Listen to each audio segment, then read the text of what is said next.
Hello friends, मैं doctor VP Singh Chauhan. राजनीति विज्ञान और जीके की class VPs polity and GK में पुनः आपका स्वागत। आज की हमारी चर्चा का विषय है भारत के संविधान की विशेषताएं, salient features of Indian constitution. Doctor Ambedkar ने कहा था, मैं अनुभव करता हूं कि भारतीय संविधान कार्य संचालन योग्य है, लचीला है और इसमें शांतिकाल और युद्धकाल में देश की एकता बनाए रखने का सामर्थ्य है। किसी भी देश के संविधान और राजनीतिक व्यवस्था में उस देश की आस्थाओं, विश्वासों, आधारभूत शाश्वत मूल्यों और सिद्धांतों के समेकित दर्शन होते हैं। भारत के संविधान निर्माताओं ने हमारे देश की ऐतिहासिक, सामाजिक, धार्मिक और राजनीतिक परिस्थितियों को ध्यान में रखकर संविधान का निर्माण किया है। उनका लक्ष्य एक लोक कल्याणकारी राज्य की स्थापना करना था और वे इसमें काफ़ी हद तक सफल भी हुए हैं। हमारा संविधान एक और मौलिक राजनीतिक सिद्धांतों को परिभाषित करता है, वहीं दूसरी ओर विभिन्न संरचनाओं और प्रक्रियाओं को भी स्थापित करता है। हम अब एक एक करके भारत के संविधान की विशेषताएं देखते जाएंगे। आप लोग ध्यान से सुने, आप चाहे तो नोटबुक लें और नोट भी करते जाएं। भारत के संविधान की पहली विशेषता है संपूर्ण प्रभुत्व संपन्न संविधान। भारत का संविधान लोकप्रिय प्रभुसत्ता पर आधारित है, अर्थात इसका तात्पर्य यह है कि भारतीय जनता द्वारा इसे बनाया गया है, इसे हम पर किसी ने थोपा नहीं है। संविधान की प्रस्तावना में शुरू में कहा गया है, हम भारत के लोग इस संविधान को अंगीकृत, अधिनियमित और आत्मार्पित करते हैं। दूसरी विशेषता है प्रस्तावना, प्रेम्बल। प्रस्तावना भारत के संविधान का एक बहुत ही महत्वपूर्ण भाग है। Doctor KM. मुंशी ने इसे संविधान की राजनीतिक कुंडली कहा है। इसके महत्व को देखते हुए ही इसे संविधान की आत्मा भी कहा गया है। तीसरी विशेषता है सबसे बड़ा संविधान, largest constitution of the world. हमारे संविधान में जितने अनुच्छेद हैं, जितने परिशिष्ट हैं, जितने भाग हैं, उतने विश्व के किसी और भी देश के संविधान में नहीं हैं। हम देखते हैं कि अमेरिका के संविधान में सिर्फ 7 अनुच्छेद है, ओनली 7 आर्टिकल्स। वहीं कनाडा के संविधान में 147, ऑस्ट्रेलिया के संविधान में 128 और दक्षिण अफ्रीका के संविधान में 153 आर्टिकल्स हैं। लेकिन जब हम भारत का संविधान देखते हैं तो हम ये पाते हैं कि हमारे यहाँ पर हमारे संविधान में 395 आर्टिकल्स, 22 भाग, 12 अनुसूचियाँ और 5 परिशिष्ट हैं और इसमें अब तक 101 से ज़्यादा बार संशोधन हो चुके हैं और इस संशोधन की प्रक्रिया लगभग अनवरत जारी ही रहती है।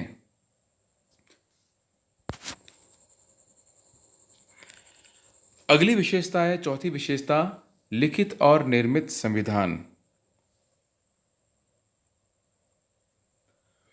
हमारा संविधान लिखित है, स्पष्ट रूप से लिखा हुआ है और इसे हमारी संविधान सभा ने बनाया है।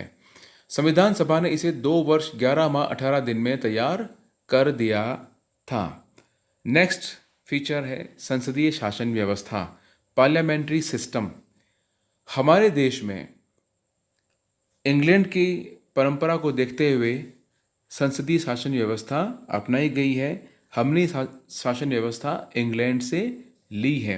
इस शासन व्यवस्था में शासन के उत्तरदायित्व का मूल्यांकन एक निश्चित समय बाद तो होता ही है, इसके साथ साथ दिन प्रतिदिन भी होता है।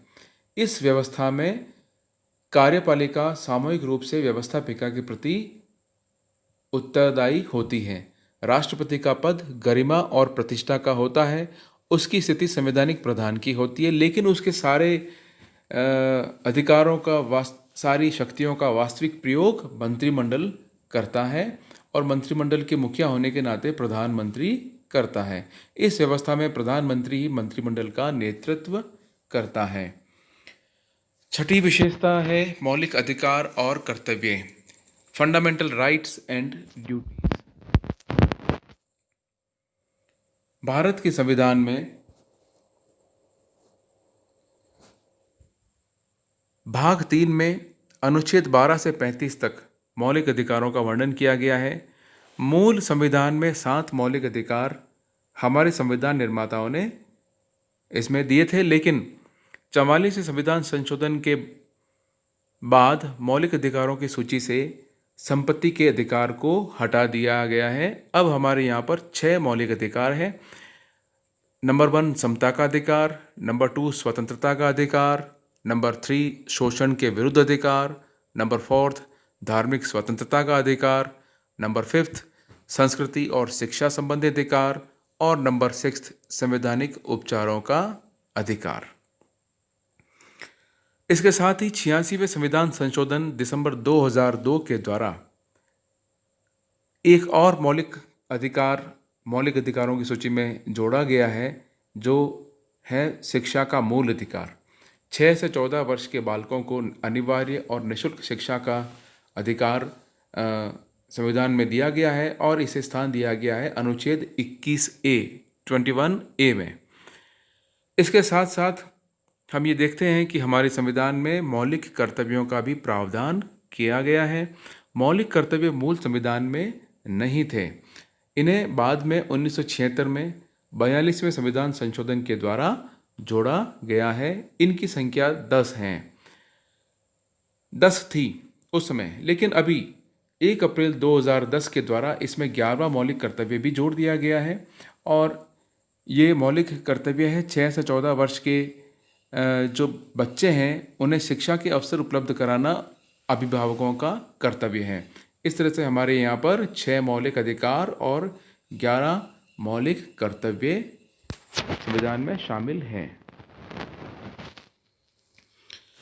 अगली विशेषता है नीति निर्देशक तत्वों का समावेश। हमारे यहाँ पर भाग 4 में नीति निर्देशक तत्वों का उल्लेख मिलता है और ये हमने आयरलैंड के संविधान से लिए हैं। नीति निर्देशक तत्व सरकार के लिए पथ प्रदर्शक का काम करते हैं। ये एक तरह से गाइडलाइंस हैं जो ये कहती है कि सरकार को जनता की भलाई के लिए, लोक कल्याण के लिए किस तरह से कार्य करने चाहिए। ये नीति निर्देशक तत्व मौलिक अधिकारों की तरह वाद योग्य नहीं है, अर्थात इन्हें लागू करने के लिए किसी न्यायालय में चुनौती नहीं दी जा सकती। अगली विशेषता है समाजवादी गणराज्य, सोशलिस्ट स्टेट। 42वें संविधान संशोधन 1976 के द्वारा भारत को समाजवादी गणराज्य घोषित किया गया है। मूल संविधान में ये शब्द नहीं था, लेकिन बाद में इसे जोड़ा गया है। समाजवादी गणराज्य, ये 2 शब्द हैं। समाजवादी का मतलब ये है कि भारत सरकार समाज के विभिन्न वर्गों के हितों के लिए काम करेगी, न सिर्फ अमीरों के लिए, न सिर्फ गरीबों के लिए, बल्कि सभी के लिए सामूहिक रूप से हितों का काम करेगी। गणराज्य शब्द का मतलब ये है कि भारत का जो सर्वोच्च अधिकारी है, राष्ट्रपति, वह अपना पद वंश परंपरा से प्राप्त नहीं करता, बल्कि जनता के द्वारा चुना जाता है। नेक्स्ट फीचर है सेक्युलर स्टेट, पंथ निरपेक्ष राज्य। भारत के संविधान में अनुच्छेद 25 के अनुसार धर्म के क्षेत्र में प्रत्येक नागरिक को स्वतंत्रता प्रदान की गई है। धर्म के आधार पर किसी भी नागरिक से किसी तरह का राज्य में भेदभाव नहीं किया जा सकता और राज्य का कोई आधिकारिक धर्म भी नहीं है। ये जो राज्य शब्द बार बार आ रहा है, राज्य का अर्थ कोई प्रांत नहीं है, बल्कि राज्य का अर्थ यहाँ पर देश से है। देश का मतलब, राज्य का मतलब हम सीधा समझें कि भारत के संदर्भ में ये शब्द यहाँ पर प्रयोग में लिया जा रहा है। तो राज्य का कोई आधिकारिक धर्म नहीं, अर्थात भारत का कोई अपना कोई आधिकारिक राजकीय धर्म नहीं है। लेकिन एक बहुत महत्वपूर्ण बात इसमें संविधान निर्माताओं ने शामिल की, जो आप सब लोगों को समझनी चाहिए और उस पर ज़रूर गौर करना चाहिए, कि भारत में यूरोपीय मॉडल की तरह से राज्य और धर्म में पूर्ण रूप से अलगाव या पार्थक्य नहीं है। संविधान राज्य को अधिकृत करता है कि वे धर्म से जुड़ी कुरीतियों का निराकरण करने के लिए धार्मिक मामलों में मूल्य आधारित हस्तक्षेप कर सकता है। ये बहुत गौर करने वाली बात है और इसी को हम देखते हैं कि इसी के अनुसार अभी 3 तलाक जो परंपरा थी उसको कानूनी रूप से अवैध घोषित कर दिया गया है। इसे प्रसिद्ध राजनीति शास्त्री राजीव भार्गव ने धर्मनिरपेक्षता का उसूली फासले का सिद्धांत भी कहा है। अगली विशेषता है एडल्ट फ्रेंचाइज, वयस्क मताधिकार। हमारे देश में 18 वर्ष से ऊपर के प्रत्येक व्यक्ति को वोट डालने का अधिकार दिया गया है। मूल संविधान में वोट डालने की न्यूनतम आयु 21 वर्ष थी, लेकिन संविधान में 61वें संशोधन के द्वारा ये आयु घटा करके 21 से 18 कर दी गई है।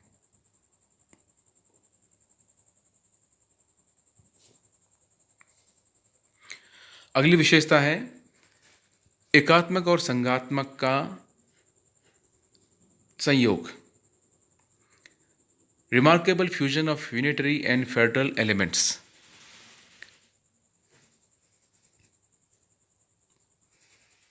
संविधान में संघ शब्द के स्थान पर यूनियन ऑफ स्टेट शब्द का प्रयोग किया गया है। संविधान के पहले अनुच्छेद में कहा गया है कि भारत राज्यों का एकक होगा, अर्थात भारत राज्यों का संघ है। संविधान निर्माताओं की ये आकांक्षा थी, ये अपेक्षा थी संविधान बनाते समय कि केंद्र सरकार भारत की एकता को बनाए रखे और राज्यों को भी स्वायत्तता उचित मात्रा में मिलती रहे। बहुत सारे ऐसे प्रावधान हैं जो केंद्र को राज्यों की तुलना में अधिक शक्तिशाली बनाते हैं। जैसे अति महत्वपूर्ण विषय संघ सूची में दिए गए हैं और स्थानीय लेवल के जो विषय हैं वो राज्य सूची में दिए गए हैं। इसके अलावा भी अवशिष्ट शक्तियाँ भी केंद्र के पास रखी गई हैं। आपातकालीन जो उपबंध हैं वो भी केंद्र को अधिक शक्तिशाली बनाते हैं। तो इस तरह से हमारा संविधान हमें हमारे देश को एकात्मक और संघात्मक दोनों का एक मिश्रित स्वरूप प्रदान करता है। अगली विशेषता है स्वतंत्र न्यायपालिका, इंडिपेंडेंट जुडिशरी।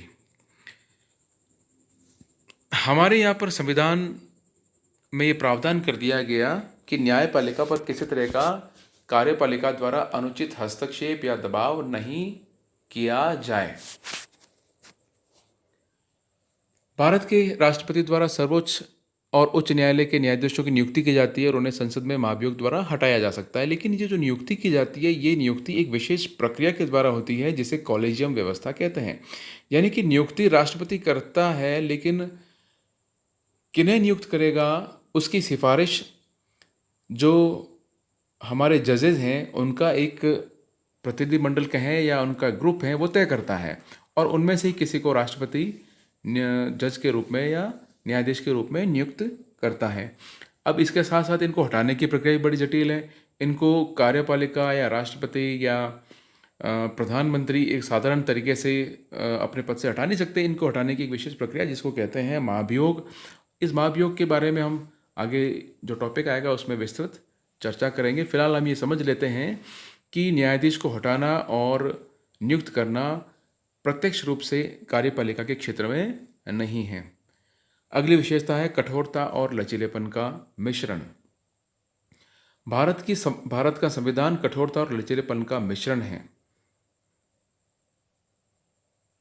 हमारे यहाँ पर संविधान में संशोधन का उल्लेख अनुच्छेद 368 में 368 में किया गया है, और हमारे यहाँ पर संविधान में संशोधन की 3 विधियाँ हैं, अर्थात 3 तरीके से हमारे यहाँ पर संविधान में संशोधन किया जा सकता है। पहला है संविधान के कुछ भागों में संसद के दोनों सदनों के साधारण बहुमत से संशोधन किया जा सकता है, जैसे राज्यों का पुनर्गठन, राज्यों में विधान परिषद की स्थापना, नए केंद्र शासित क्षेत्र बनाना आदि। अब इनमें संसद के साधारण बहुमत से भी संशोधन करके ये सारे कार्य किए जा सकते हैं।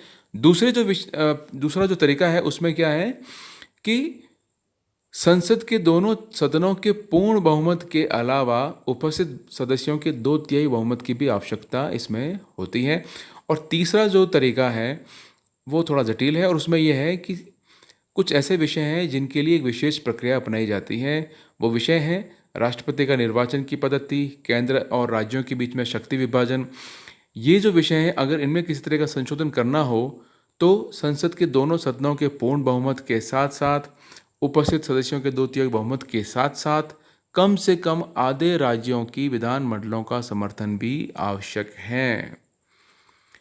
तो इस तरह की 3 विधियों से स्पष्ट है कि संविधान संशोधन के लिए लचीले और कठोरता का मिश्रण किया गया है। Doctor KC. वियर ने कहा है, भारतीय संविधान अधिक कठोर और अधिक लचीले के मध्य एक अच्छा संतुलन स्थापित करता है। अगली विशेषता है न्यायिक पुनरावलोकन और संसदीय संप्रभुता का समन्वय, harmony between judicial review and parliamentary democracy. America का संविधान एक तरफ है और एक तरफ ब्रिटेन का संविधान। अमेरिकी संविधान में न्यायिक पुनरावलोकन को प्रमुखता दी गई है, जुडिशियल रिव्यू को प्रायोरिटी दी गई है, और ब्रिटेन के संविधान में पार्लियामेंट्री सुप्रीमेसी को ज़्यादा इम्पोर्टेंस दी गई है। हमारे यहाँ पर संविधान निर्माताओं ने इन दोनों का कॉम्बिनेशन बनाया है और दोनों ही बातों का, दोनों विशेषताओं का हमारे यहाँ पर समन्वय किया गया है।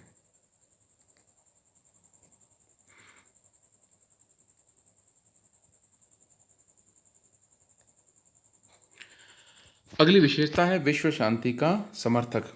भारत हमेशा से, देश आज़ाद होने के बाद से नहीं, भारतीय परंपरा जब से चली आ रही है युगों युगों से, तब से ही हम हमेशा शांति के समर्थक रहे हैं और प्राचीन काल से ही हमने वसुधैव कुटुंबकम की भावना पर विश्वास किया है। आज़ादी के बाद भी इसी भावना को आगे जारी रखा गया और नीति निर्देशक तत्वों में अनुच्छेद 51 के अनुसार ये कहा गया है कि ये हमारे देश का कर्तव्य है कि वे अंतर्राष्ट्रीय शांति और सुरक्षा और राष्ट्रों के बीच न्यायपूर्ण और सम्मानजनक संबंधों की स्थापना करे। भारत न तो किसी देश की सीमा के आंतरिक मामलों में हस्तक्षेप करता है, न ही वह किसी और का हमारे यहाँ पर हस्तक्षेप बर्दाश्त करता है। हमने जो विदेश नीति के संदर्भ में पंचशील और गुटनिरपेक्षता के सिद्धांत अपनाए हैं, वो भी विश्व शांति का हम विश्व शांति के समर्थ है कि इस दावे को मजबूत करते हैं। नेक्स्ट फीचर है भारतीय संविधान का इमरजेंसी प्रोविजंस, आपातकालीन उपबंध। भारत के संविधान के भाग 18 में आपातकालीन उपबंधों का स्पष्ट रूप से प्रावधान किया गया है। हमारे यहाँ पर 3 तरीके से आपातकाल लागू किया जा सकता है। ये तीनों जो आपातकाल है, ये 3 अलग अलग अनुच्छेदों में वर्णित हैं। अनुच्छेद 352, अनुच्छेद 356, अनुच्छेद 360। अनुच्छेद 352 कहता है कि अगर हमारे देश का किसी और देश से युद्ध हो जाए, कोई देश हम पर आक्रमण कर ले या भारत के किसी भी आंतरिक भाग में सशस्त्र विद्रोह हो जाए, हथियारों के साथ कोई विद्रोह कर ले, तब 352 के तहत भारत में इमरजेंसी लागू की जा सकती है। ये पूरे भारतवर्ष में एक साथ लागू की जा सकती है या किसी क्षेत्र विशेष में भी लागू की जा सकती है। ये आपातकाल अब तक 3 बार लागू किया जा चुका है।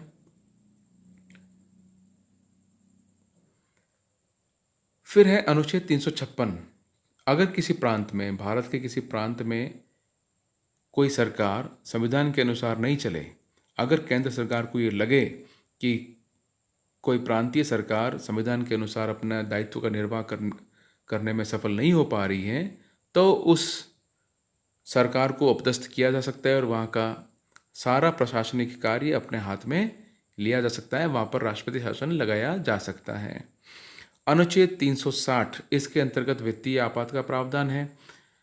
अगर किसी तरह की गंभीर वित्तीय संकट हमारे देश में उत्पन्न हो जाए तो इस तरह का ये 360 के अंतर्गत वित्तीय आपात लागू किया जा सकता है। अभी तक ये देश में एक बार भी लागू नहीं किया गया। यहाँ तक कि इन दिनों के कोविड-19 के इस गंभीर दौर में भी सरकार ने वित्तीय आपात लागू नहीं किया है। इन सारे जो आपातकाल लागू होते हैं, इनमें सारी शासन शक्ति राष्ट्रपति के अधीन आ जाती है और जैसा कि हम जानते हैं, राष्ट्रपति के अधीन आने का मतलब केंद्रीय मंत्रिमंडल के अधीन सारी शक्तियां आ जाती हैं। अगली विशेषता, इकहरी नागरिकता, यानी कि पूरे देश के लिए एक ही नागरिकता का प्रावधान। हमारा देश एक संघात्मक राज्य है जैसे अमेरिका है, लेकिन दोनों में डिफरेंस है। अमेरिका में वहाँ के हर नागरिक को 2 तरह की नागरिकता दी गई है, प्रथम संघ की नागरिकता और दूसरी राज्य की नागरिकता। लेकिन हमारे यहाँ संविधान निर्माताओं का विचार था कि दोहरी नागरिकता भारत की एकता को बनाए रखने में बाधक हो सकती है। इसलिए हमारे संविधान निर्माताओं ने तय किया कि यहाँ पर पूरे देश के लिए सभी नागरिकों के लिए एक ही नागरिकता का प्रावधान किया जाएगा। और हम देखते हैं कि हम सब वर्तमान में सिर्फ और सिर्फ भारत के नागरिक हैं। अगला जो लक्षण विशेषता है वो है वेलफेयर स्टेट, लोक कल्याणकारी राज्य। हमारे संविधान निर्माताओं ने संविधान के माध्यम से ये स्पष्ट कर दिया कि लोक कल्याण राज्य का परम आदर्श है, परम कर्तव्य है। और इस हेतु केंद्र और राज्य सरकारें नागरिकों को पौष्टिक भोजन, आवास, वस्त्र, शिक्षा, स्वास्थ्य की सुविधाएं आदि उपलब्ध करवाएगी। हम ये देख रहे हैं अभी कोविड-19 का दौर चल रहा है, गंभीर एक संकट से हम गुजर रहे हैं, पूरा विश्व गुजर रहा है। तभी हम देखते हैं कि केंद्र और राज्य सरकारें जनता की भलाई के लिए बहुत सारे उपाय कर रही हैं। उनको बैंकों में जनधन खातों में राशि डाली जा रही है, रोजगार के अवसर उपलब्ध कराए जा रहे हैं, निःशुल्क उनको लाने ले जाने के लिए ट्रेनें, बसेस की व्यवस्था की जा रही है। ये सब क्यों किया जा रहा है? क्योंकि हम लोक कल्याणकारी राज्य की अवधारणा में विश्वास रखते हैं। अगली विशेषता है अल्पसंख्यकों और पिछड़ों के लिए प्रावधान। भारत में अल्पसंख्यकों के धार्मिक, भाषाई, सांस्कृतिक हितों की रक्षा के लिए विशेष व्यवस्था भी की गई है। इसके अलावा SC/ST को भी विशेष प्रावधान, विशेष सुविधाएं हमने संविधान के माध्यम से दी हैं। अनुच्छेद 330 और 332 के तहत SC/ST को लोकसभा और विधानसभाओं में आरक्षण दिया गया है। इसी तरह से आर्टिकल 335 अनुच्छेद 335 के माध्यम से अनुसूचित जाति, जनजाति को राजकीय सेवा में आरक्षण दिया गया है। इसके अलावा OBC को, अन्य पिछड़ा वर्ग को भी 1993 से 27% आरक्षण संविधान में हमने दिया है। तो इस तरह से ये टॉपिक आज पूरा होता है। ये कुछ विशेषताएं भारत के संविधान की है। उम्मीद करता हूँ कि आपको ये वीडियो उपयोगी लगेगा। इसको अधिक से अधिक लाइक करें, सब्सक्राइब करें और शेयर करें मेरे इस YouTube channel VP's polity and GK के लिए। बहुत जल्दी वापस मिलेंगे एक नए वीडियो।